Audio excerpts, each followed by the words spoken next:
Salut à tous, on est en live, on est sur la chaîne de la Fédération française de jeux de rôle et ce soir je suis avec Yann et nous allons parler de la formation de MJ professionnel comme vous pouvez le voir dans le titre et sur l'image. Alors pour l'instant je vois qu'il y a des personnes qui commencent à nous rejoindre. Avant qu'on commence, Yann, comment tu vas? Eh ben, écoute, super, super, un petit peu tonifié par ce live là. Voilà, ça me fait plaisir. Déjà, je voulais remercier la FFJDR pour la confiance accordée, pour l'audience qu'elle me fait, bah, je vais prendre de plaisir à vous présenter un petit peu ce que j'appelle un projet. Super, merci à toi. Alors, on est sur la chaîne de la Fédération française de jeux de rôle. Je rappelle que si jamais, parmi les gens qui nous regardent, il y en a qui ont des idées ou des envies de participer comme toi et d'être à l'écran, bah, n'hésitez pas à nous contacter. Hein. Vous pouvez nous contacter sur le Discord de la FFJDR, nous faire des propositions. Vous pouvez nous contacter sur les réseaux sociaux, sur les mails. Je vois qu'il y a pas mal de personnes qui commencent déjà à nous dire bonjour. Bonjour, bonjour à vous. Bonjour à Si tous. jamais vous avez des questions, n'hésitez pas à les poser. Hein. Donc, en fonction de ce qu'on dira, on essaiera de prendre vos questions à la volée et on essaiera aussi, il y aura une phase de questions-réponses à la fin. Donc, on essaiera de faire une petite phase de questions-réponses à la fin pour toutes les questions qui n'auraient pas pu être traitées. Alors, je vois que il y a du monde qui nous rejoint. Dites-nous juste si vous nous voyez bien, vous nous entendez bien avant qu'on commence. Et quand tout sera OK, on va y aller. Hop, hop, hop, hop. Tout est OK. Super. Salut à tous. Super, parfait. Bon, je vois que on a pas mal de monde.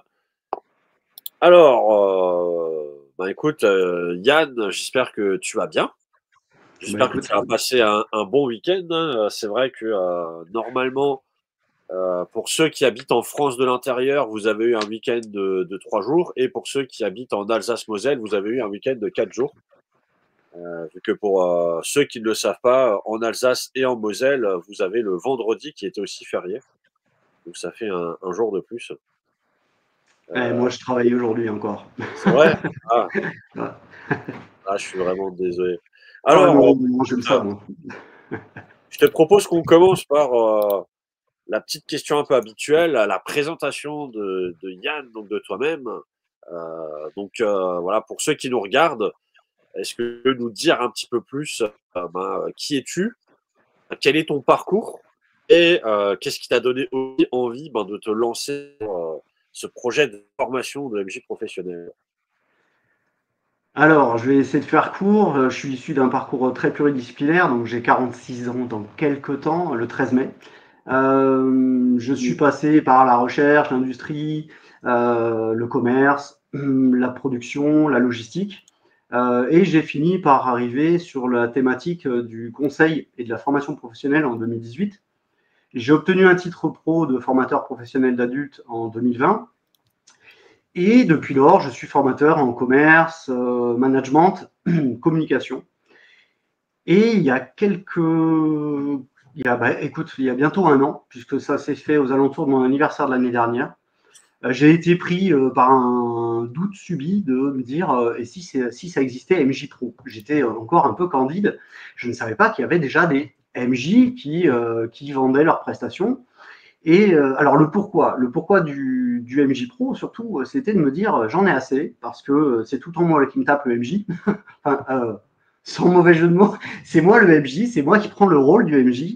Et je me dis, c'est pas juste que ce soit toujours les mêmes. Et surtout, parce que ça, c'est pas très grave, mais ce qui est le plus injuste, c'est que je ne partage pas les mêmes souvenirs avec mes joueurs. Mes potes, j'aimerais qu'on partage une aventure tous ensemble. Et je me suis dit, ça serait bien que quelqu'un vienne nous faire jouer. Et donc la réflexion, elle a démarré comme ça. Finalement, j'ai découvert que il y avait des MJ Pro, etc. Et je me suis dit, mais est-ce qu'il n'y a pas quelque chose de vraiment formateur, d'assez lourd, parce que c'est Pour moi, en tout cas, c'est un métier à part entière. Et donc, l'idée est venue de là. Et étant donné que mon métier, c'est formateur, je me suis dit, on va s'y mettre. Voilà. Alors, super, merci à toi. Je vois qu'il y a déjà quelques petites questions dans le chat. On a quelqu'un qui demande déjà, est-ce qu'il y a des MJ Pro ici? Donc dans le chat, donc n'hésitez pas à répondre à cette question. Et c'est une très bonne question, vu que, hop, avant qu'on rentre évidemment dans le vif du sujet, la question qu'on peut se poser, qu'on peut te poser, c'est quoi un MJ Pro? Alors évidemment, j'imagine que si on pose la question à une centaine de personnes, on va avoir des définitions un peu différentes en fonction des personnes. Donc là, la question, c'est quel est pour toi le concept de MJ professionnel? Et hop, je pense que pour le coup, on peut faire apparaître voilà ce magnifique PowerPoint qui apparaît à l'écran. Dites-nous d'ailleurs ce que vous pensez du PowerPoint, si vous le trouvez magnifique. Et donc, quel est pour toi, Yann, le concept en tout cas de MJ professionnel? Alors, plutôt qu'une définition, je vais faire une liste des missions de ce que j'envisage être un MJ Pro. Alors, pour certains, le MJ Pro, c'est quelqu'un qui monnaie sa prestation autour d'une table pour faire jouer des particuliers. Voilà. Donc ça, effectivement, je suis d'accord. C'est un élément qui peut venir en ligne de compte. C'est le premier, c'est la base, c'est la racine. C'est celle qui émane de notre passion en tant qu'MJ. J'ai mis tout de suite des résidences seniors parce que ce sont des particuliers, mais je vous montre déjà la portée où on peut aller faire jouer à des tables sur lesquelles on ne se pensait pas attendu. Sauf que pour moi, MJ Pro, ça va bien au-delà. Ça va aussi intervenir dans des entreprises pour faire du team building, de la détection de potentiel, donc ça sera abordé dans la formation professionnelle. Auprès des organismes de formation, bien évidemment, ils pratiquent déjà le jeu de rôle au sens empirique du terme, mais on peut envisager d'aller bien au-delà. Je connais même un organisme de formation qui engage des acteurs pour faire des jeux de rôle et des mises en scène. On va intervenir bien évidemment sur le loisir événementiel, ça vous connaissez tous à peu près les ludothèques, les conventions, les événements, toutes ces choses-là. On va pourquoi pas aller vers les établissements sanitaires, les hôpitaux. On connaît tous les clowns et les super-héros qui viennent réconforter les enfants dans les hôpitaux. Pourquoi le jeu de rôle n'aurait pas sa place? Je pense qu'il n'y a pas de réponse négative à ça. En psychiatrie, avec une petite étoile qui est en fait une grosse étoile, vous n'interviendrez jamais seul auprès d'un public dans ce type d'établissement. Par contre, vous allez pouvoir co-intervenir avec des soignants, par exemple. En EHPAD, donc là, j'ai rendez-vous normalement cette semaine en EHPAD, justement, pour mesurer les conséquences, les possibilités d'intervention pour résoudre des problématiques de maintien de capacité cognitive, voire même de co-traitement sur de l'Alzheimer, mais je ne m'avance pas, je ne suis pas chercheur en psychologie ni en psychiatrie. En établissements sociaux, je sais que ça se fait déjà, pas mal de MJ Pro interviennent sur des maisons de jeunes, des choses comme ça, mais on peut aussi intervenir sur de l'insertion, notamment faire des jeux de rôle autour de l'employabilité, de ce genre de choses que je pratiquais beaucoup chez mon ancien employeur qui était Axis, que je salue au passage parce que quelle expérience géniale là-bas pendant 18 mois. Les établissements scolaires, hier encore, j'étais à une table de jeux de société avec 2 institutrices et elles ont levé les oreilles en se disant « Ah, mais tu peux intervenir en école ». Et oui, on peut intervenir en école. Pourquoi pas pour aborder des thématiques soit pédagogiques, soit des thématiques comme, malheureusement en ce moment on en parle un peu trop, tout ce qui va être harcèlement, etc. Ça peut être justement, le jeu de rôle peut être vraiment vecteur d'un message positif. Et par extension, on peut aller collège, lycée, université, pourquoi pas, puisqu'en université, on a beaucoup de théorie et on pourrait avoir envie de se projeter dans l'application de la théorie. Milieu carcéral, alors ça, ce sera ma dernière étape, c'est pas la plus facile, c'est vrai que de facto, on fonce pas vers les prisons, mais il est important aussi d'envisager que l'intervention jeu de rôle dans les milieux carcéraux peut participer à une prise de recul, une prise de conscience et pourquoi pas une analyse du comportement, etc. Donc ça, plutôt qu'une définition, je vous ai, je pense, étalé qu'un MJ Pro, ça va intervenir sur beaucoup de champs. Et donc, ça reste un intervenant qui est là pour amuser et animer. Et je sais que la plupart des MJ Pro, c'est ce pourquoi ils le sont aujourd'hui. Et ils en tirent plaisir. Et c'est formidable, bien évidemment, mais comme tous les métiers, dès qu'on passe sur la notion de professionnel, eh bien, on s'amuse un petit peu moins, la passion est mise en retrait parce que il y a des obligations comme se rémunérer, comme trouver des clients, etc. C'est transmettre, c'est éveiller, faire prendre conscience, bref, c'est tout ce qu'on a vu tout à l'heure dans la liste. Et alors, pour moi, le MJ Pro, ça ne s'arrête pas à la table, et c'est là où la formation principale de MJ professionnel va être, j'allais dire lourde, longue plutôt, c'est que certes, vous allez intervenir en table, mais aussi en table virtuelle, en grandeur nature, parce qu'il y a pas mal d'associations qui s'organisent toutes seules, elles s'en sortent bien, mais elles-mêmes, elles peuvent révéler que parfois, c'est compliqué de gérer des joueurs, de jouer des caractères, d'expliciter des règles simplement. Il faut faire preuve de pédagogie, de patience, de synthèse, de vulgarisation parfois. Et une bonne formation peut aider justement à ces associations à mettre en place des sessions intéressantes et surtout où il n'y a pas de conflit, puisque j'ai déjà eu des témoignages avec des sessions qui s'arrêtent d'une année sur l'autre parce que les joueurs ne sont pas bien canalisés. Et enfin, les escape games, parce que je ne sais pas vous, mais moi, quand je vais dans un escape game, j'aimerais qu'il y ait un animateur, que quelqu'un entoure tout ce qui se passe dans la salle, avec peut-être de la narration, pour me mettre une ambiance un peu plus augmentée par rapport au matériel. Voilà. Je pense que c'est déjà une bonne définition. Super. Bah, si dans le chat, en tout cas, voilà, il y a des personnes qui veulent rebondir sur les éléments que tu as mis, j'ai vu que pas mal de personnes nous partageaient en fait leur expérience de MJ, c'est cool. Avant de parler de la formation en elle-même, on a souvent, ça c'est pour les études, hein, pour ceux qui connaissent, quand on veut faire une formation, un diplôme, etc., on nous parle de prérequis. Là, on est en train de parler d'une formation pour devenir maître du jeu professionnel. Donc, dans ta formation, est-ce qu'il y a des prérequis? Quels sont les prérequis en fait qui permettraient à quelqu'un de venir participer? Alors, en soi, déjà, il faut comprendre ma philosophie, c'est que tout le monde peut tout faire. Ça, c'est ma foi. C'est mon credo. Bien évidemment, si on entame une formation de maître de jeu de rôle professionnel, je vais peut-être tomber dans des évidences, mais vous savez, les évidences des uns ne sont pas celles des autres.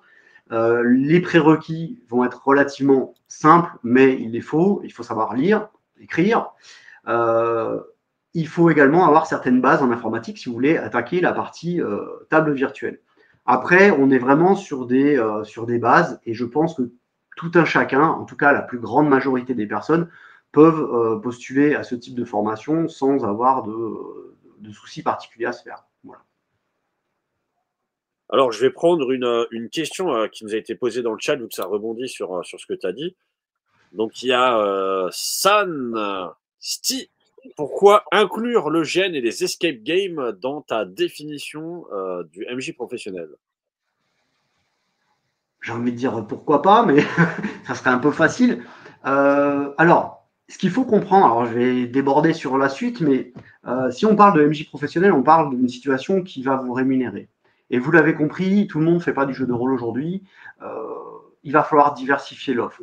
Et aujourd'hui, les MJ Pro qui existent, qui donc n'ont pas de formation à proprement parler, n'en vivent pas ou très peu arrivent à en tirer leur épingle du jeu parce que souvent ils se cantonnent à je vais faire jouer une famille ou des amis le week-end. Et sauf que vous faites combien de parties par jour? Vous en faites une. Si vous arrivez à en faire deux, vous êtes bien organisé. Ça veut dire qu'en fait, vous n'allez pas pouvoir diversifier suffisamment votre audience et votre clientèle. Or là, plus vous allez augmenter justement vos champs d'action et vos champs d'intervention, plus vous aurez des chances d'avoir une rémunération. Voilà. Alors, je vais juste faire passer la slide, enfin le sujet suivant, vu que ça nous a été posé aussi en question. Donc, quel est le coût et la durée de la formation que tu proposes? Alors, on va sauter. Alors, je vais sauter directement à cette partie-là. Ouais, on peut y Euh, revenir juste après, mais où tu peux parler effectivement de l'objectif et du déroulé, et on finira avec le coût de la formation. Ouais, alors ça me paraît intéressant de vous parler de l'objectif principal de l'amulette. Donc on n'a peut-être pas dit ce que c'était que l'amulette, hein, donc c'est l'Académie de maîtrise des univers ludiques et théâtralisés. Euh, il faut comprendre une chose, c'est que par le biais de ces formations, mon intention, c'est de faire monter le jeu de rôle en puissance dans notre pays. Aux États-Unis, au Canada, on voit qu'il y a des MJ Pro, il y en a à foison. Vous pouvez regarder sur Internet les MJ qui se proposent. Il y en a qui se font payer très très bien par partie, il y en a d'autres moins. J'ai inclus ça dans une étude de marché que j'ai faite sur l'univers ludique du jeu de rôle. Globalement, c'est très bien perçu là-bas. En France, ça reste un marché, je vais dire, désolé, je parle de commerce, hein, c'est mon boulot aussi d'être formateur en commerce, mais ça va faire partie du vôtre si vous devenez MJ professionnel. Il faut comprendre qu'on n'est pas aussi bien accepté partout et on reste dans ce qu'on appelle un marché de niche. Quand on sera, parce qu'on le sera, reconnu par l'État en tant que MJ Pro, ça va nous ouvrir des portes. Ça va nous ouvrir les portes des gens qui étaient sceptiques jusque-là, et ça va nous ouvrir aussi donc des marchés.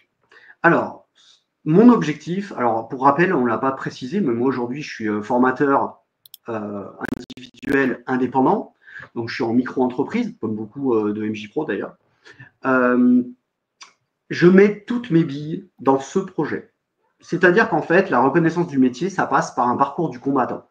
Comme je dis en rigolant, vous voyez la quête du Graal, bah, c'est niveau 1 à côté. Globalement, aujourd'hui, je lance principalement une formation de maître de jeu de rôle professionnel, qui est une formation assez longue, hein, puisque ça reste quand même 40 journées. Elle est lancée en étant non certifiante, parce que, à ce jour, on ne peut pas être certifiant sans avoir passé ce parcours du combattant. Une fois que j'aurai eu 2 cohortes, c'est-à-dire 2 sessions de formation, de groupe, si vous voulez, pas nécessairement d'une année sur l'autre d'ailleurs, il peut y avoir plusieurs groupes dans la même année, et c'est ce que je vais essayer de mettre en place l'année qui vient. Une fois que j'ai eu 2 cohortes, je vais devoir suivre les apprenants, donc les apprenants, c'est ceux qui sont formés, les stagiaires, certains les appellent.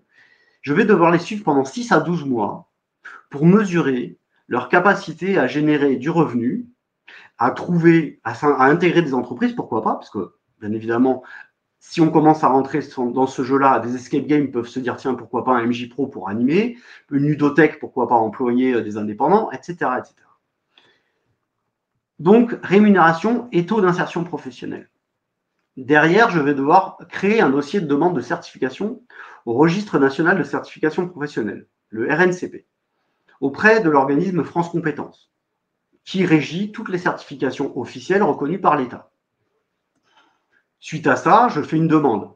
J'ai bon espoir de pouvoir faire une demande sur un niveau 5, c'est-à-dire un niveau Bac+2. Donc, je le rappelle, il n'y a pas de prérequis, il n'y en aura pas plus après. Donc, vous pourriez obtenir un Bac+2 alors que vous n'arriviez pas à un bac. Donc, ça, c'est la force du titre pro. Ensuite, France Compétences va traiter le dossier et répondre. Alors là, un traitement, c'est 3 à 6 mois, ça peut être long. Et bien évidemment, pour ce processus, tout seul, on n'y arrive pas, parce que c'est le jeu. Ma pauvre Lucette, là, la vanne, je la sors, parce qu'avec mes élèves qui ont 18 ans, ça passe pas, mais là, je pense que la plupart d'ici, des spectateurs, ils ont l'âge de comprendre la vanne. Globalement, 3-6 mois, je me fais accompagner par un organisme, et je me prends 6 000 euros. D'accord, pour me faire accompagner là-dessus. De ma poche, je les sors, hein, je précise pour la suite. Et France Compétences peut me dire, oh bah non, en fait, ça le fait pas. Ce sera la petite surprise. Mais ça va le faire. Et donc, une fois que France Compétences aura inscrit la formation au RNCP et va la rendre certifiante, je devrais encore suivre les apprenants sur des cycles de 2 à 5 ans, toujours sur les rémunérations et les taux d'insertion, pour pouvoir maintenir la certification en place. Voilà. Donc, vous vous rendez bien compte que, ah ben vous le saviez peut-être, on est en France. Et la France, c'est toujours très simple sur le plan administratif. Voilà un petit peu l'objectif. Pourquoi je le fais? Vous allez comprendre par la suite que ce n'est pas forcément pour moi, ni pour ma rémunération. Je le fais pour nous, pour que le jeu de rôle, ça prenne ses lettres d'or, parce que je pense qu'elle les mérite et qu'en France, malheureusement, elle ne les a pas obtenues. Voilà. Alors, est-ce que on revient sur la question initiale qui avait été posée aussi, c'est quel est le coût et la durée de la formation? Alors, Déjà, je vais parler des formations, Ouais. puisque aujourd'hui, sur mon site internet, j'en propose 4. Je vais mettre un petit bémol sur ça d'ailleurs. Il y a une première formation, on va dire, même pas l'entrée de gamme, l'entrée d'initiation, euh, maître de jeu de rôle amateur. Alors, à qui ça s'adresse? À des débutants en jeu de rôle. Aujourd'hui, c'est clairement une formation qui va permettre d'enlever la cale sous les roues d'éventuels joueurs qui n'arrivent pas à se lancer en tant que maître de jeu parce qu'ils n'ont pas confiance en eux, parce qu'ils n'ont pas les bases, parce que ça leur fait peur de se taper un bouquin de 350 pages avec des règles, parce qu'ils pensent que c'est complexe. Et là-dessus, je peux les accompagner. Donc, c'est une formation qui est relativement courte, puisque c'est une base. Hein. On va être sur une formation d'une journée. Et d'ailleurs, je pense que Lionel, tu as quelque chose à annoncer en fin de live.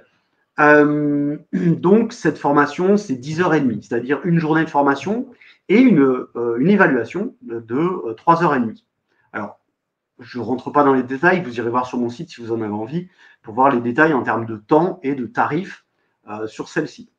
La deuxième, c'est maître de jeu de rôle expert. Alors, pourquoi est-ce que je l'ai mise entre parenthèses? C'est simple, c'est parce qu'en fait, euh, c'est un peu le kiff que je voulais me faire, de me dire, j'ai envie d'avoir un MJ à la table qui soit excellent. La problématique qu'il y a, c'est que ça induit un coût, un investissement pour celui qui va suivre la formation, qui n'a pas lieu, enfin qui n'a pas de visée à être rentabilisé, puisque vous restez autour de votre table avec vos potes, etc. D'autant plus, je ne veux pas bypasser tout ce qui se fait et qui est déjà extraordinaire sur Internet, à savoir toutes ces chaînes YouTube avec tous ces conseils de MJ Pro, autour de l'actual play aussi, tout ce qui se fait. Je pense qu'en fait, si vous voulez passer d'amateur à expert, ça tient qu'à vous. Je peux vous aider, je peux vous former si vraiment l'encadrement vous est nécessaire, parce que parfois on ne sait pas apprendre par soi-même. Mais sur cette partie-là, je pense qu'effectivement, je l'ai mise entre parenthèses, elle viendra plus tard. Il n'y a pas d'urgence là-dessus. L'urgence, c'est vraiment la dernière formation. Je vais parler de la formation qui a beaucoup fait jaser auprès de certaines personnes, c'est maître de jeu de rôle ambassadeur. Elle a été mal comprise, donc ça me fait plaisir de pouvoir en parler aujourd'hui. Je ne sais pas si vous voyez derrière moi, ici, il y a un fascicule de Cursed Empire. C'est un jeu de rôle qui est en crowdfunding et qui devrait être achevé, il est à 95%. C'est un jeu de rôle qui est édité par SBG Édition, donc Chris Loiseau, pour ceux qui le connaissent, je le salue. Globalement, je l'ai rencontré au FIGE à Cannes cette année et j'ai émis cette idée de former des maîtres de jeu qui représenteraient des éditeurs pour faire jouer leur jeu en convention. Donc l'idée, c'est de devenir ambassadeur d'une marque. Bien évidemment, la formation demeure payante, mais mon idée, c'est de se dire, on va travailler en tripartite. C'est-à-dire que vous avez envie de devenir MJ, pas encore pro, mais quand même sérieux. Vous avez envie d'être formé et vous avez envie de représenter un éditeur qui vous tient à cœur.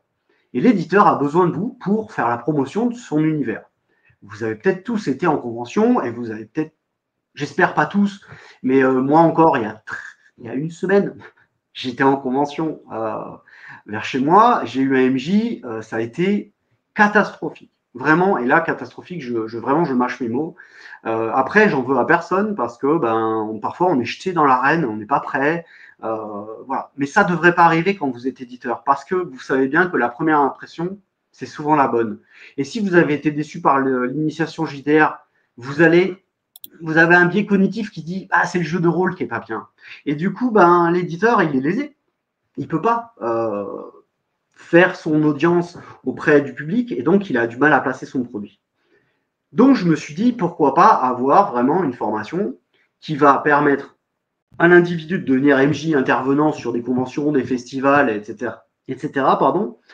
Et à des éditeurs d'avoir quelqu'un sous la main, dispo, avec par contre, à l'issue de la formation, un contrat entre eux qui stipule que, voilà, moi, éditeur, je m'engage à te faire travailler, toi, intervenant, au moins 3-4 fois par an pour aller sur des festivals ou des conventions. L'idée, c'est, pour l'instant, c'est comme ça que ça s'y met en place. La formation, elle se prépare. Par contre, le financement, il n'est pas encore définitif, dans le sens où on m'a dit « Ah, moi, ça m'intéresse, mais je ne veux rien payer ». Ça, c'est les particuliers qui vous disent ça. Bien évidemment, ils espèrent que l'éditeur paye tout. Alors, premièrement, les éditeurs ne sont pas d'accord. Enfin, en tout cas, l'éditeur avec qui j'ai monté le projet, hein, je n'ai pas encore été vers les autres éditeurs. D'ailleurs, si ils assistent au live, je les invite à prendre contact avec moi parce que je pense qu'il y a quelque chose à faire. L'idée, c'est que l'éditeur n'a pas à tout payer. Pourquoi? Parce que déjà, s'il payait tout, il faudrait qu'il exige une espèce d'exclusivité. Moi, je suis contre le principe d'exclusivité.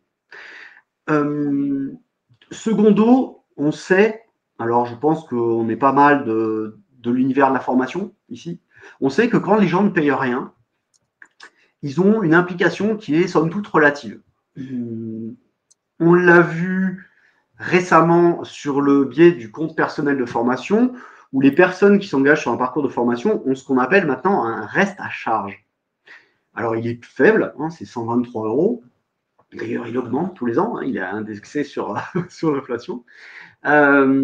Pourquoi ils ont mis ça en place? Parce que les gens s'engagent, puis comme ils n'ont rien payé de leur poche, ils ne prennent pas en compte l'importance de ce qu'ils font. Alors, quand vous êtes formateur, ben, la personne, elle clignote, c'est-à-dire qu'un coup elle vient, un coup elle vient pas. Bon, alors vous avez un travail à faire de mobilisation, c'est vrai, c'est votre boulot aussi de remobiliser les gens. Mais au bout d'un moment, quand la personne, elle finit de clignoter et qu'elle disparaît, ben, vous êtes lésé financièrement parce que vous ne pouvez pas vous faire payer la fin de la formation. Vous êtes lésé administrativement parce que vous avez perdu du temps à faire beaucoup d'administratifs pour finalement ne pas terminer la formation. Et surtout, et ça j'y tiens, vous êtes déçu parce que vous êtes affecté, parce que vous aurez toujours le doute, même si vous avez bien fait votre boulot, de vous dire est-ce que c'est pas moi qui ai merdé quelque part. Et ça, quand les gens ont payé, on sait qu'ils font le nécessaire et que s'ils devaient partir, c'est qu'il y aurait un vrai motif légitime. Voilà. Donc, j'en dis pas plus sur la formation de maître de jeu de rôle ambassadeur, mais c'est quelque chose qui, je pense, pourrait intéresser les éditeurs. Il y a certains qui ne peuvent pas, vous le savez, on est dans un monde, on brasse pas des millions dans le jeu de rôle. Il y a des petits éditeurs qui ne se payent pas, voilà, qui le font par passion. Je le comprends, je l'entends. Mais il y en a des plus importants qui pourraient avoir envie d'avoir des gens formés sur certains endroits. Pour cette formation, j'ai d'ailleurs quelqu'un qui est intéressé sur le Québec. Voilà. D'ailleurs, je vais le recontacter bientôt pour voir comment on met en place justement cet accord. C'est pratique pour un éditeur qui veut s'expatrier outre-Atlantique. Tant que le Canada s'appelle encore Canada. Bref, on n'est pas là pour parler de choses qui fâchent. Ensuite, maître de jeu de rôle professionnel, et c'est pour ça que vous m'avez un petit peu donné ma chance de m'exprimer aujourd'hui, la FFJDR. À qui ça se destine? Bah, à ceux qui veulent s'investir professionnellement dans une passion en étant conscient qu'il y aura de la passion, mais ça ne sera pas que du plaisir toujours. D'accord? Ça, il faut en être conscient. Je ne développe pas plus, je pense qu'on en a déjà pas mal parlé. Vous pouvez trouver ces formations sur mon site internet. Alors, c'est moi qui l'ai fait, le site, hein, mais à coup de pas, je ne suis pas un webmaster pro, mais voilà, ça a la tronche que ça. Je veux préciser quelque chose. Aujourd'hui, je l'ai dit tout à l'heure, la formation n'est encore pas certifiante, puisqu'elle doit parcourir ce parcours du combattant avant de le devenir. Cependant, je suis un organisme de formation certifié Calliope. C'est-à-dire que par le biais de cette certification, j'accède au CPF, mais attention, grosse parenthèse à écouter juste après, et j'accède au financement OPCO. Alors, le CPF, tout le monde m'a dit, est-ce que c'est finançable? Parce que tout le monde avait blindé d'oseille sur son CPF, enfin, tant mieux pour vous. Et malheureusement, tant que la formation ne sera pas certifiante, donc reconnue par l'État, il ne peut pas y avoir de financement par le CPF. Ça, que les choses soient bien claires, c'est extrêmement important de le comprendre. Alors, pour les pionniers qui veulent s'engager malgré tout, vous avez accès à un cofinancement par le biais de votre OPCO si vous êtes salarié. Bien évidemment, votre patron ne va pas appeler l'OPCO si vous êtes boucher, charcutier, si vous êtes plombier, parce que, bien évidemment, il va être compliqué de demander à l'OPCO, donc l'OPCO, pardon, excusez-moi, j'ai oublié de le dire, c'est une espèce de mutuelle de la formation, qui a pour objectif donc de faire en sorte de budgétiser des fonds pour payer des formations aux salariés des entreprises. Si vous êtes dans une structure de type ludothèque, de type, je ne sais pas, tout ce qui va être ludisme et événementiel, il est probable que votre OPCO accepte de financer la formation. Bien évidemment, les OPCO ne prendront jamais en charge l'intégralité de la formation, mais ils pourront prendre un certain coût. Je prends un exemple. La plupart des gens qui m'ont contacté déjà pour participer à la formation sont des intermittents du spectacle, des comédiens, et ils cotisent, puisqu'ils sont indépendants, intermittents, ils cotisent auprès de l'AFDAS, AFDAS. Donc c'est l'OPCO de l'intermittence du spectacle, du spectacle. L'AFDAS prend en charge 1 400 €. Là-dessus, je mettrai encore un bémol. Ça n'est pas moi qui décide que l'AFDAS vous les file ou pas, les 1 400 €. C'est un dossier que vous remplissez. Là-dessus, les budgets sont plus forts en début d'année. Et là, on verra que peut-être j'ai fait une bourde sur la date de démarrage de la formation, qui sera en septembre. Parce qu'effectivement, les budgets sont peut-être plus serrés sur le dernier trimestre de l'année. Le cas échéant, s'il y a trop de problèmes, on se débrouille, on s'adapte. Il faut être flexible. Et pour finir, les indépendants, vous qui travaillez en tant qu'indépendant, vous cotisez aussi auprès du FIFPL si vous êtes en libéral. Et donc, vous pouvez demander une prise en charge. Moi, je viens récemment de passer une formation chez, alors je vais le citer parce qu'aujourd'hui, je suis certifié Orientation. Donc, je suis intervenant reclassement professionnel. Donc, si vous voulez virer des gens, appelez-moi, que ça soit proprement au moins. Voilà. Désolé, c'est moche, mais c'est comme ça. Eh bien, cette formation, je l'ai payée 1 800 €, d'accord ? Et j'ai eu 600 € de contribution de la part du FIPL qui a donc contribué à hauteur du tiers à la formation. Voilà. 1 800 €, une formation de 3 jours. Je vous invite à enregistrer l'information. Voilà. Donc, on parle de coût. On va parler du plaisir, de tout l'argent que je vais gagner, n'est-ce pas? Je vais vous montrer les sommes faramineuses que vous allez me faire encaisser en venant participer à ma formation. Donc, le coût de la formation de MJ Pro, je ne vais pas parler des autres, mais ça, c'est déjà pas mal représentatif. Il faut comprendre que je lance une formation de 280 heures. Est-ce que c'est légitime d'en faire autant? Je pourrais faire moins. Je pourrais faire comme beaucoup d'organismes de formation, vous faire des vidéos et puis vous mettre devant un ordinateur et vous faire regarder des vidéos et encaisser le pognon. C'est pas ma philosophie. J'ai travaillé avec des organismes de formation qui font ça. Et oui, l'argent tombe à fond. C'est pas ça que je veux. Je veux une formation où les gens sont là avec moi et où chaque instant compte. C'est-à-dire que, vous savez, quand vous êtes en formation, quand vous êtes un vrai formateur, vous observez les gens en permanence. S'ils sont derrière une vidéo, vous ne savez pas ce qui se passe. Vous ne savez pas à quel niveau d'attention ils sont. Vous ne savez pas ce qu'ils acquièrent réellement. Là, le but, c'est d'être en synchrone. Alors, je vais parler de présentiel parce que c'est ce que je vais vous démontrer au travers du tableau qui suit. J'ai donc simulé 3 hypothèses et vous allez comprendre aussi les chiffres. Alors, je suis désolé pour ceux qui n'aiment pas les chiffres. Mais il est important d'expliquer aux gens parce que l'incompréhension, ça génère souvent de l'animosité et je préfère qu'on parle calmement et qu'on s'explique parce que tout est explicable. J'ai pris 3 estimations pour cette première session. Oui, c'est une première session. Vous serez les premiers pionniers. Piano, piani, panier, c'est dur à dire. Pour ceux qui connaissent, j'y arrive pas. Je vais partir de l'estimation haute, je devrais avoir 5 apprenants. Là-dessus, je fais une petite parenthèse. Jamais il n'y aura plus de 10 personnes en formation de MJ Pro en simultané. Il est hors de question que j'ai plus de 2 tables à gérer. Parce que sinon, je suis moins attentif, les gens se dispersent. Moi, je suis de ceux qui, pour faire bien, ils prennent du temps et ils se consacrent au maximum. Ce que j'adore dans mes fonctions habituelles auprès des écoles, c'est que je fais énormément d'individuels. Et je trouve ça génial. D'ailleurs, pour ceux qui font du JDR solo, c'est quand même top quand le MJ s'occupe que de vous, non? Moi, j'adore en tout cas. Voilà. Donc, si on part sur 2 000 € par personne, avec 5 apprenants, ça nous fait un CA, donc un chiffre d'affaires de 10 000 €. Sur ces 10 000 €, j'ai un quart de charge, donc que je donne à l'État. Alors, c'est très bien, il faut payer des impôts, ça aide, il faudrait que tout le monde en paye, en tout cas tous ceux qui gagnent de l'argent. Et là, vous avez le bas qui blesse. C'est le coût de la salle. Parce que, bien évidemment, qui envisagerait une formation à distance? Alors, je l'ai envisagé, bien évidemment, pour les raisons qui sont exposées dans ce tableau. La problématique qu'il y a, c'est que si vous êtes à distance, alors déjà, excusez-moi, je vais être vulgaire, mais c'est chiant. Pour être le JDR à distance, quand on est sur une VTT, une Virtual Tabletop, c'est autre chose. Mais là, on va parler de faire des phases de comédie, de narration, de gestuelle, de gestion du corps, etc. Faire ça derrière un ordinateur, ça n'a quasiment aucun sens. Donc, il me faut une salle. Et aujourd'hui, j'ai regardé, encore aujourd'hui, hein, sur Perpignan, la salle la moins chère que j'ai trouvée, c'est 120 € hors taxe. Or, je suis auto-entrepreneur, donc je paierai la TVA. C'est donc 144 € par jour. Voilà, que vous sachiez. Donc là, si je me débrouille bien à avoir une salle à 2004, je suis extrêmement balèze. Mais je n'en doute pas.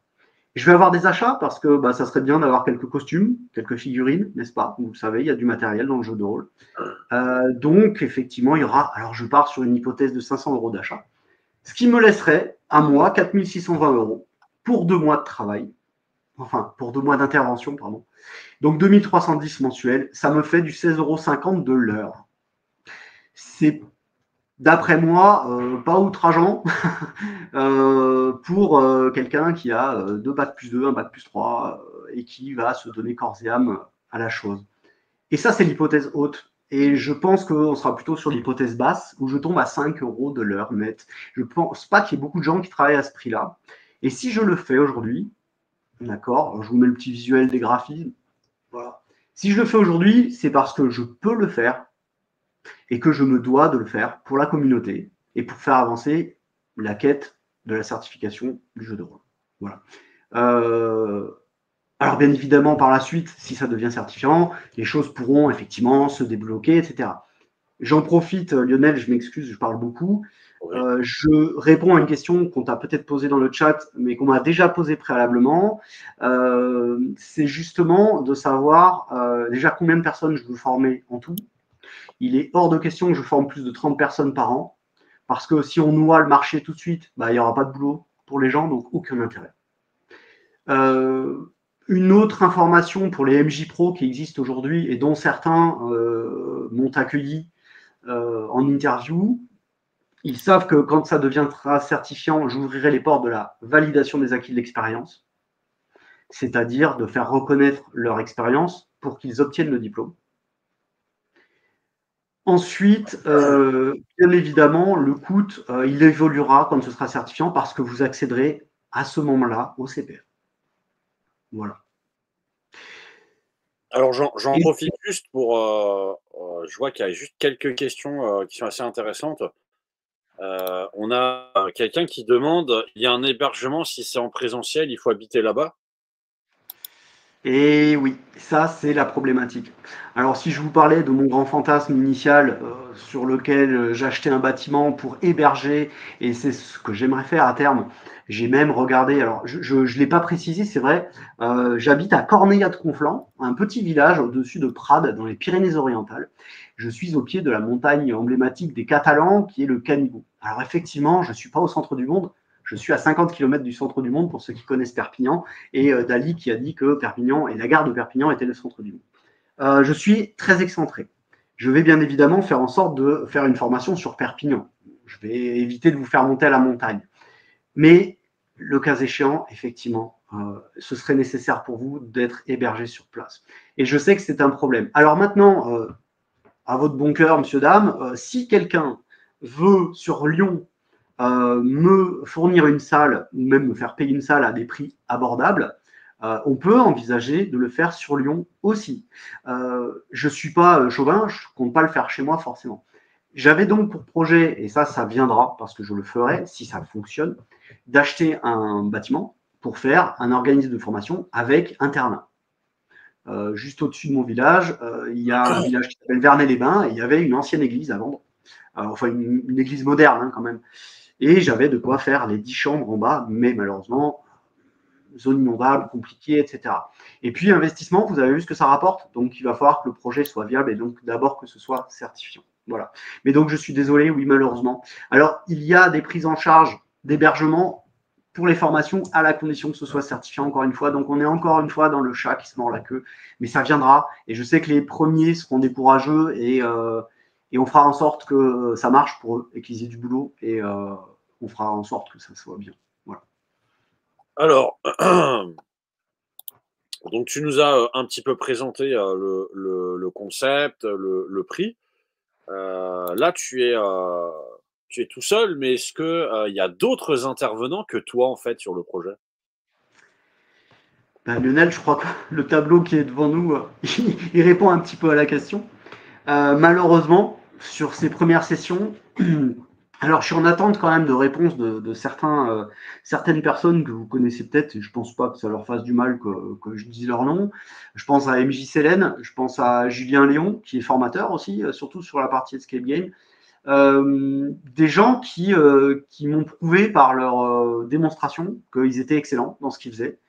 Et j'aurais voulu qu'ils interviennent au moins en tant qu'intervenants extérieurs occasionnels, mais ça nécessite de les payer parce que faire ça gratuitement, voilà, je suis pas chaud. Tout travail mérite salaire. Et pour l'instant, vous voyez qu'avec un business model comme il est aujourd'hui, je peux pas me permettre. Alors, s'ils veulent intervenir bénévolement, pourquoi pas. De toute façon, il y a quand même un univers assez ouvert euh, pour, euh, pour des intervenants qui auraient envie. Mais je pense que ce qu'ils vont apporter, ils l'apportent déjà à la communauté par le biais de chaînes YouTube, de choses comme ça. Et voilà. Donc il n'y a pas urgence, mais effectivement, à l'avenir, premièrement, c'est moi me dégager de la partie administrative, parce que vous imaginez pas les joies de l'administratif dans la formation. Et puis, c'est aussi donner la parole à des gens qui ont plus d'expérience que moi, bien évidemment, parce qu'on m'a posé la question, mais toi, tu es MJ Pro? Bah non, en fait, parce que j'ai pas le temps. Parce que je fais des semaines de 50 heures. Et j'aimerais, vous voyez, là, je vous montre un petit truc. Alors, je le montre rapidement pour pas que mes joueurs ils le voient, parce que s'ils sont là, ils vont voir. Ça, c'est juste des cartes que j'ai faites. Une vue aérienne d'un bâtiment, un rez-de-chaussée, un premier étage. C'est 20 heures de boulot, ce bazar. Et là, franchement, j'ai fait un gros effort parce qu'on m'a dit, montre-nous de quoi tu es capable. Donc, je devrais faire normalement, je ne vais pas appeler ça un actual play, mais un enregistrement de partie. Et donc, ça demande un taf monstrueux. Donc, j'ai très peu de temps pour faire ce genre de choses. Il y en a qui en l'ont, ils ont de la chance.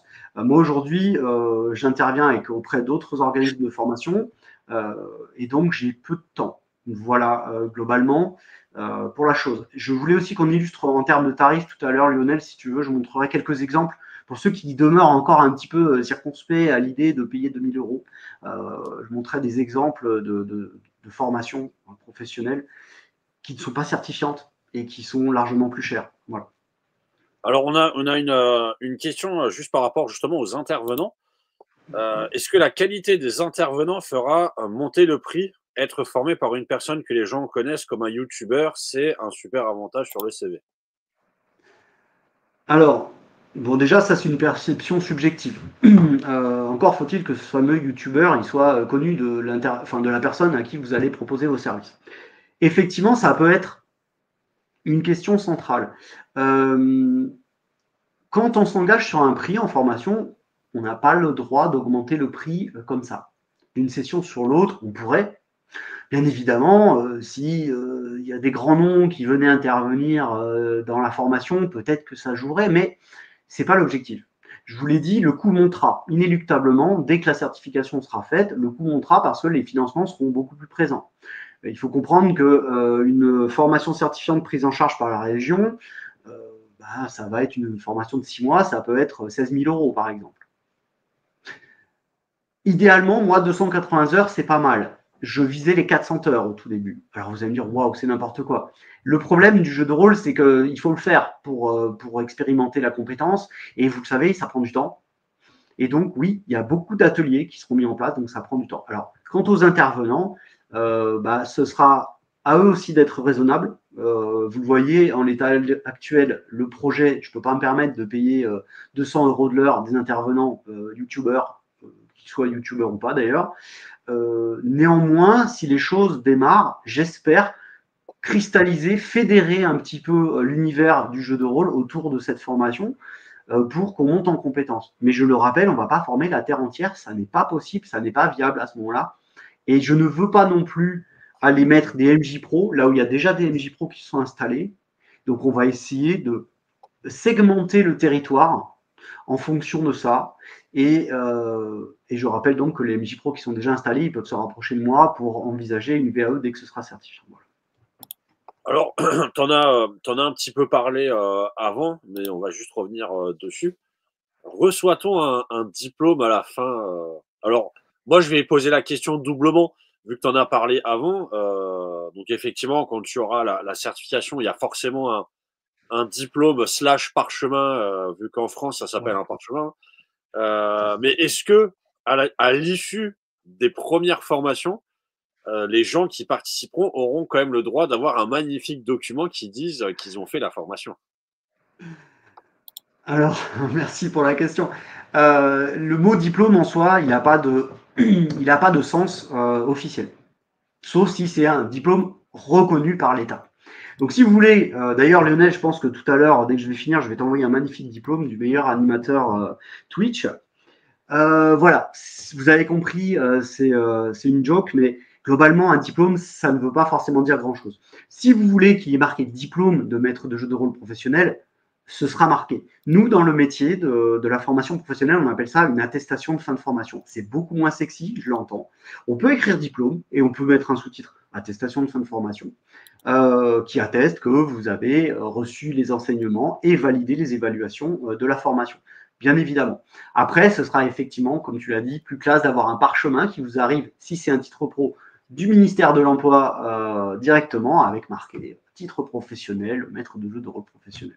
Je le souhaite de tout cœur, c'est ce que je veux et c'est ce pourquoi je me bats tous les jours aujourd'hui. Et donc, ben, quand est-ce que ça commence tout ça? Alors tout ça, je parle que du MJ Pro, puisque les autres formations sont plus souples, donc je vais me plier aux présences, aux disponibilités des apprenants. Pour MJ Pro, je l'ai dit tout à l'heure, je l'ai glissé, ça devrait commencer en septembre, donc le 2 septembre. À ce jour, il n'y a rien de signé. Si effectivement les OPCO nous embêtent en nous disant oui, mais non, il n'y a plus de budget, ça ne me dérange pas de faire démarrer le 2 janvier. Et ça, bien évidemment, je vous le dis avant d'avoir signé quelques conventions de formation que ce soit. J'entends bien aussi les problématiques parce que parfois on se lance et c'est vrai que si vous venez vous faire héberger dans mon coin, alors en septembre c'est cool parce que vous allez pouvoir aller à la plage le soir, voir alors pas les couchers de soleil parce qu'ils sont de l'autre côté, mais vous allez pouvoir kiffer les vacances, mais ça veut dire aussi que malheureusement les coûts de l'hébergement peuvent aussi être impactés. S'il faut qu'on décale, on décalera, mais il faut que j'ai déjà des gens qui soient très motivés pour le faire. Pour l'instant, c'est 2 septembre. Mais après, comme je l'ai dit, on s'adapte. Tant que rien n'est signé, il n'y a aucune obligation. D'accord? Voilà. Super. Alors, je regarde juste si on a. J'ai vu qu'il y avait quelques petites questions. Pop, pop, pop, pop. Alors, non, ça a été répondu dans le chat. Tac, tac, tac, tac, tac, tac. Oui, il y avait une question, je la retrouve plus, mais il y a quelqu'un qui demandait, là, quand tu parlais du lieu, donc tu parlais de Perpignan et de Lyon, et donc quelqu'un posait la question, bah, est-ce que ce serait possible sur Paris ou peut-être sur d'autres villes? Alors, alors là, je vais revenir sur mon tableau. Je sais pas si tu l'affiches encore parce que moi, je ne vois pas l'écran. Il est toujours là, ouais. Si vous voulez, si moi, je dois rajouter des frais d'hébergement pour moi, en fait, là, sur ce tarif-là, c'est pas possible. Sur Lyon, pourquoi je le propose sur Lyon? Je vous le dis parce que j'ai ma vieille tante qui habite là-bas et donc je peux être hébergé. C'est ma ville de naissance, enfin, je suis tassinois, donc juste à côté de Lyon. Mais effectivement, là, pour l'instant, j'ai un pied-à-terre qui peut me permettre effectivement d'ouvrir. J'ai demandé, je ne vais pas les citer parce que pour l'instant, le retour n'est pas positif. J'ai demandé à une salle de jeux de société, enfin, à une entreprise de jeux de société, pardon, s'ils pouvaient me fournir une salle pour les journées, mais ils n'ont pas encore répondu. C'est dommage. C'était très bien placé et ça pouvait jouer le jeu parce qu'ils n'en ont pas besoin dans la journée, ils font des animations que le soir. Je vais les relancer. Le cas échéant, on peut envisager septembre Perpignan, venez à la plage, venez profiter aussi parce que, je vous le dis, hein, si ça se passe comme ça, on ne finira pas à 17h le soir. On fera du condensé et vous pourrez aller à la plage en fin de journée. Et si Lyon, ça se fait, pourquoi pas faire ça sur janvier. Voilà. On peut envisager les deux cohortes à deux endroits différents. Pour Paris et tout ça, écoutez, vous allez attendre un petit peu. Et dès que c'est certifiant, on fera des choses magnifiques. Vers chez vous. Super. Et donc, tu nous as teasé ce moment à plusieurs reprises là dans le live, mais on a une annonce à faire pour les personnes qui nous regardent. Je crois qu'il y a une histoire de concours et une histoire de veille de ton anniversaire aussi. Est-ce que tu peux nous en dire plus? Alors donc, la Fédération française de jeux de rôle et moi, on a le plaisir d'offrir pour les associations. Alors, je crois que tu me reprends si je me trompe, mais je crois que c'est 2 formations par association, à la condition expresse d'avoir un apprenant garçon et une apprenante fille, parce qu'on aimerait vraiment aussi faire avancer l'inclusion euh, dans la formation, surtout dans le jeu de rôle. Alors, heureusement, toutes les statistiques, parce que comme j'ai fait une étude de marché de 82 pages quand même sur le jeu de rôle, on voit que, heureusement, mesdames, vous arrivez en force, mais c'est encore insuffisant, et donc on veut du 50-50, et donc pour la formation, on vous propose donc de gagner ces 4 places en formation sur la formation MJ amateur. Donc, si vous êtes joueur et que vous n'osez pas encore passer le cap, si votre association a envie de participer à ce tirage au sort qui sera donc réalisé le 12 mai, veille de mon anniversaire, pensez le 13 mai à m'appeler, et ben à ce moment-là, vous aurez une chance de remporter ce lot, on peut appeler ça comme ça. Et à ce moment-là, avec l'ensemble des 4 personnes, on définira les dates parce que ça reste une journée. Ce sera à distance, bien évidemment, mais vous verrez, vous pourrez acquérir le nécessaire, la base de confiance pour vous lancer. Voilà. Super. Donc dans le chat, vous retrouvez aussi toutes les informations par rapport à ce petit concours. On vous mettra de toute façon sur les réseaux, sur le Discord, toutes les informations pour participer. Donc évidemment, n'hésitez pas. Si vous êtes une association, si vous avez 2 personnes pour participer, ce sera le 12 mai, veille de ton anniversaire. C'était pour pas gâcher ton anniversaire, tu sais, pour que tu puisses te concentrer pour tout ça, quoi. Mais voilà. Alors, j'en profite aussi juste pour rebondir. Je vois que dans le chat, il y a des gens qui apparemment se proposent de t'héberger sur Paris. Si jamais tu devais aller sur Paris pour résoudre le problème de l'hébergement. Voilà, Merci. donc bon, si des personnes qui nous regardent peut-être ont l'envie et ont suffisamment de personnes sur un département ou une région donnée, n'hésitez pas donc à contacter Yann pour peut-être lui proposer un hébergement et ça permettra sans doute de délocaliser la formation. Et donc, hop, on arrive au moment que tout le monde apprécie, c'est les questions-réponses. Alors, est-ce que parmi les personnes qui sont dans le chat, j'avais vu passer quelques questions, mais bon, elles sont un peu loin maintenant pour les retrouver. Mais si jamais vous avez peut-être une ou deux questions sur quelque chose qui a été dit et que vous n'avez pas forcément compris, ou s'il y a quelque chose que vous voulez définir, n'hésitez pas. Alors, je vois qu'il y a une question. Je crois que c'est un certain monsieur Fibre Tigre. Il n'a pas l'air très content là dans sa petite icône, là, je sais pas pourquoi. Alors, il demande quel système de jeu. J'imagine peut-être quel est le système de jeu que tu utilises lors de tes formations ou que tu vas apprendre aux gens. Alors, déjà, je me dois d'être impartial, ça c'est clair. Alors, je ne vais pas vous spoiler la formation, mais sur la formation MJ Pro, vous allez, je vais être un peu vulgaire, vous démerder. C'est-à-dire que vous allez choisir. Si vous avez envie d'avoir un lore, si vous avez un lore qui vous plaît déjà, pourquoi s'en priver? Bien évidemment, moi, je vais utiliser. J'ai un jeu comme tout le monde, hein, enfin comme beaucoup de gens en création, on s'appelle La Cité Europa, avec un système D6. Enfin, je ne vais pas rentrer dedans. Ça n'a pas vraiment d'importance le système. Il faut comprendre que peu importe ce que vous en ferez, c'est surtout l'outil qui va être intéressant. On va varier. Je suis pas là pour vous enseigner du lore. Je suis pas là pour vous parler de système de jeu. Je suis là pour vous parler de. Alors, on n'en a pas vraiment parlé de la formation, mais il y a un module de commerce. Comment est-ce que vous allez commercialiser votre offre? comment est-ce que vous allez chasser vos clients, comment est-ce que vous allez appréhender, pitcher votre offre, parce que c'est pas évident de vendre. Beaucoup de gens n'ont pas cette fibre-là. Il y aura bien évidemment toute la partie qu'on appelle acting, donc comédie.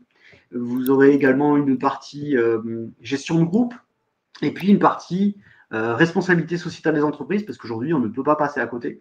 Et désolé, je vais peut-être en fâcher certains, mais dans le JDR, on n'est pas des modèles d'économie de matériaux, on fait beaucoup d'impression 3D, on fait beaucoup de choses, et des choses qui restent, ben oui, c'est ludique, mais parfois, est-ce que tout est bien viable? Tout ça, c'est aussi des questions à se poser par rapport à notre société actuelle. Donc, on en abordera ça, tout ce qui est veille, etc. etc. Donc, pour revenir pour répondre, non, il n'y a pas de système particulier, sauf peut-être il y aura un système homemade pour la partie jeu de rôle amateur où je vais faire quelque chose de très simple parce que là encore, le but, c'est pas d'expliquer un système de jeu, c'est bien d'expliquer qu'il n'y a pas de stress à avoir et que c'est comme ça qu'il faut qu'on fasse et après le reste, ça vient tout seul. Voilà. Merci Fibre Tigre. Pardon. Alors, on a une question de Edubourg. J'aimerais bien avoir un aperçu rôliste de l'intervenant. A-t-il joué, maîtrisé Donjons et Dragons, Toulouse, Vampire et plein d'autres? Alors, bah, c'est marrant. Pourquoi il tombe pile dans ce que j'ai fait? Ça, c'est assez marrant. Alors, tu peux juste me remettre la liste, mais oui, donc, alors, j'ai maîtrisé, moi, alors, Donjons et Dragons, oui, bah là, il est là, hein, voilà. Je suis pas un très grand fan, mais je l'aime bien parce qu'il apporte quelque chose. Je fais jouer notamment ma fille, qui a 7 ans et demi. Donc, bien évidemment, sur un mode soft, hein, on est d'accord. Ça aussi, ça fait partie de la formation, de comprendre les limites, etc. Je ne vais pas vous parler d'Xcard parce que j'aime pas le système dans le sens où il est mis en place aujourd'hui. Donjons et Dragons, oui. Cthulhu, alors bah écoutez, oui. Cthulhu, j'aime bien, même si je m'ennuie un peu parce qu'il y a beaucoup de redondance, mais après chacun en pensera ce qu'il veut. Vampire, bah, je suis un grand fan. C'était un peu ma cam, mais sur les versions un petit peu sur la deuxième édition. Fading Sun, c'est marrant, j'ai joué une fois dans ma vie. Voilà. J'avais bien aimé, mais c'était pas moi qui avais masterisé. Et Warhammer, ben ouais, édition 1, 2, 3, 4. Alors je fais pas de campagne, moi. Je suis pas comme ça. Et après, on est tous différents. J'aime créer. Moi, il faut que je crée, il faut que ça sorte de ma tête. Ou que j'improvise, parce que je suis un MJ impro, moi, énormément. Voilà. Et donc pour la vidéo qui se fera, j'espère dans pas trop longtemps, puisque le scénario est prêt, les cartes sont prêtes.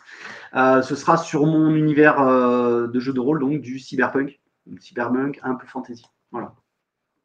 Alors, on a une très bonne question par rapport à ce que tu disais à un moment. Yann, ton étude de marché est-elle disponible quelque part? Ou bien est-ce un travail que tu as fait pour toi? Alors, déjà, alors, elle n'est pas disponible. Je voulais la rendre disponible, d'ailleurs, je l'avais annoncé. Pourquoi je ne l'ai pas encore fait? Parce que je n'aime pas donner à disposition des choses qui sont pas terminées. Et c'est extrêmement long parce que brasser 81 pages, il faut faire des résumés, des choses comme ça.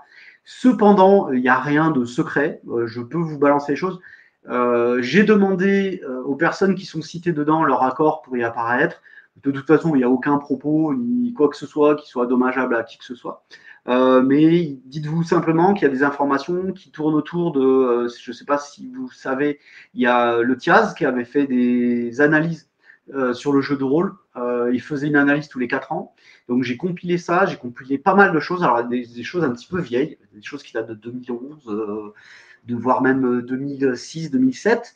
Mais oui, donc alors si vous voulez, vous m'envoyez un message, je vous le fais suivre brut et vous vous débrouillez avec. Voilà. Moi, j'ai pas de secret. Voilà, c'est juste peut-être une centaine d'heures de boulot, mais parce que ça aussi, on ne compte pas dans les formations, la préparation en amont. Mais je peux vous dire qu'on se paye plus très cher à la fin. Mais c'est pas grave. Le fait est que si ça vous rend service à vous, oui. De toute façon, c'est pas moi qui l'ai pondu. Hein, l'étude de marché, j'ai récolté sur Internet beaucoup de choses, sur des sites américains, sur des sites français. Pour d'ailleurs, vous verrez la différence. D'ailleurs, il y a tout un tableau qui récapitule les rémunérations des MJ sur VTT aux États-Unis. Alors, il y en a qui se payent pas bien cher, puis il y en a qui se payent plutôt bien. Et il y a des moyennes. Alors, on n'en vivrait pas. Mais déjà, rien que pour rester le cul assis derrière son ordinateur et animer, c'était déjà sympa, j'ai trouvé. Donc voilà, il y a des choses à faire.